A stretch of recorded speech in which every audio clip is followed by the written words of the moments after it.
Hey, this is Aaron, and today I'm with the 2021 Mazda MX-5, better known as the Miata. So, really fun little car. Let me move around a little bit so you can kind of get that side angled profile there. Really great car. So under the hood here, you've got a 181 horsepower coming from a little 2-liter 4-cylinder engine. That runs to the rear wheels. So this is rear-wheel drive like Miatas have always been, and it is lots of fun because of it. So it is a very tiny car, 2 seats. The white leather in here is new this year. We'll do a walk around in a minute. But I just want to talk about how it looks and how it drives. It hasn't changed very much. The new version of the Miata came out in, I believe it was 2016. Could be a little wrong on that, but somewhere in there. I'll fix it somewhere on the screen if I'm wrong. But it hasn't changed a whole ton since, but this car doesn't need to change much. This is fun out of the box. That's what it's for, and it's really good at it. So let's talk about the side profile a little bit, and then I'll talk about some more details of this particular one.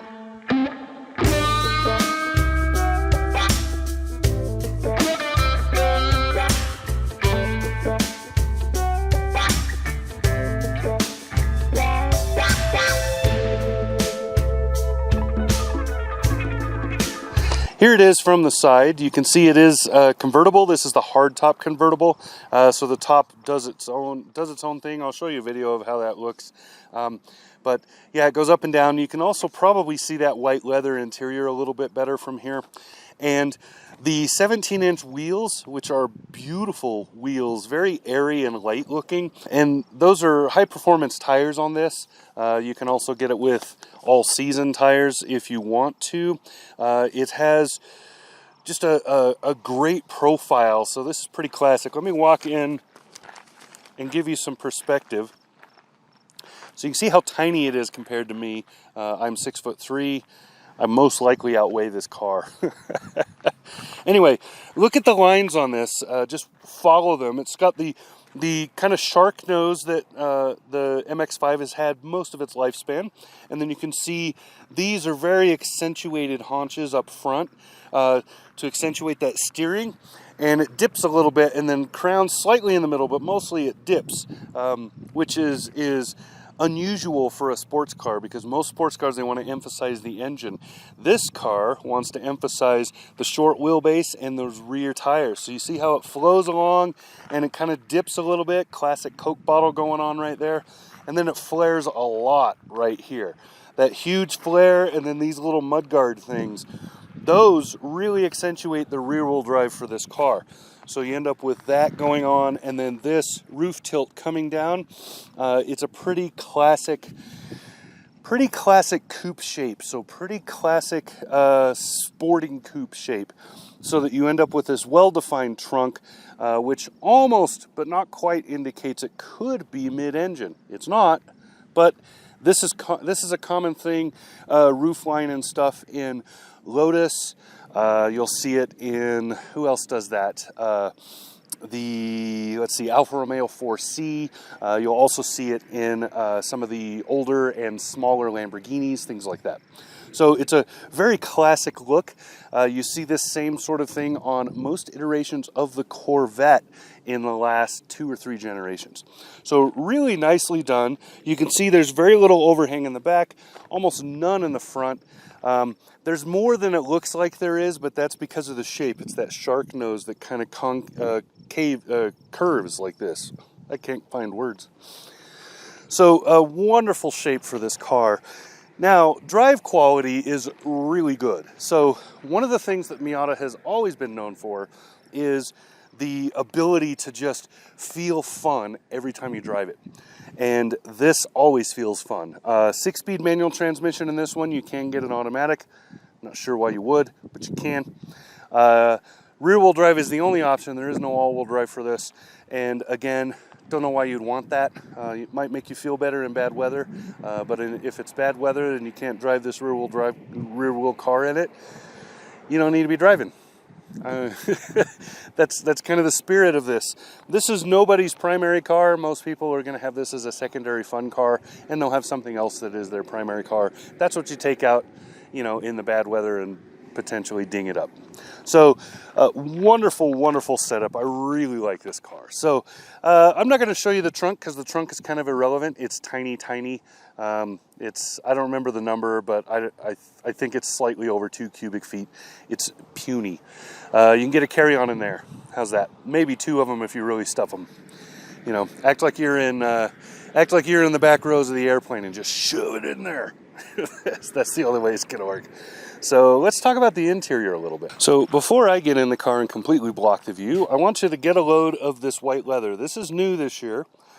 This is something that Mazda added just for 2021. It'll probably stick around for a few years, but it's really, really pretty. This white leather is really nicely done. You can see it's ventilated. This does not have vented seating in that there's no air conditioning coming through it, but it is ventilated so that you don't get swamp butt while you're sitting in it. There are perforations in the back of the headrest. There are speakers in those headrests. This is the Grand Touring model. So I'm going to try to move it a little bit. You can just see those vents right there. So those are speakers in the headrest there. You can see the drink holders right there in the middle. You can see the shifter right over there. And the handbrake, which is set, of course, because it's me. Nice interior, kind of cramped if you're a big dude like me. I'll show you what I mean. Hopefully I'm not jerking the camera around too much. So when I get in, I do like I do with most sports cars. Put the right foot in, aim your butt, fall into place. Really nice interior though. Once I'm in it, it feels really good. I am a little slightly too tall for this, by probably half an inch, maybe an inch. When the roof is all the way up, it does press my head. I do have to hunch. But again, I'm tall. This is a tiny, tiny car. Otherwise, I get in and out of it just fine. The doors swing to pretty close to 90 degrees. And the seating is nice and comfortable, and as long as you don't have serious mobility issues, you should be able to get in and out of this car fairly easily. Shifting is wonderful in this car. The clutch requires a little bit of learning, probably only for me. I'm kind of used to like Subaru clutches that are very, very stiff and positive. This is a little looser, more like maybe Ford. Mazda knows how to make a really good manual transmission though, and this one is nice and smooth. I had to spend a little time to learn the release, especially in first gear to just get started.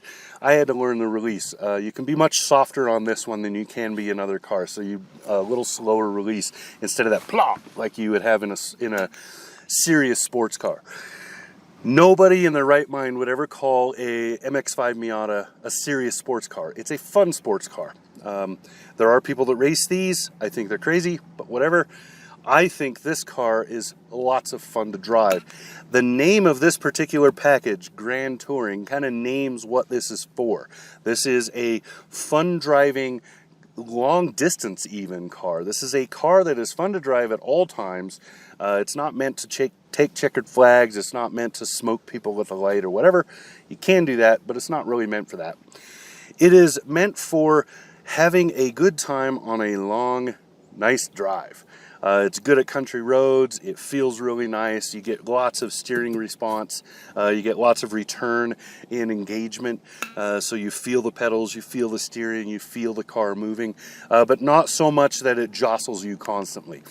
So you don't end up in like a WRX where you're going to have to get out every couple hundred miles because you might suffer kidney failure otherwise. It's not that kind of jostle. It feels really good. So great job. And again, spirit of Miata, it's all about the drive. So I never showed you the rear of the car. I figured I would do it now. Again, this is the Mazda MX-5 Miata, the 2021 model in Grand Touring. This is a great little car. So that's about all I got. I think I've gone over everything I need to go over. 2021 model. That's it. This has been Aaron. Talk to you again soon.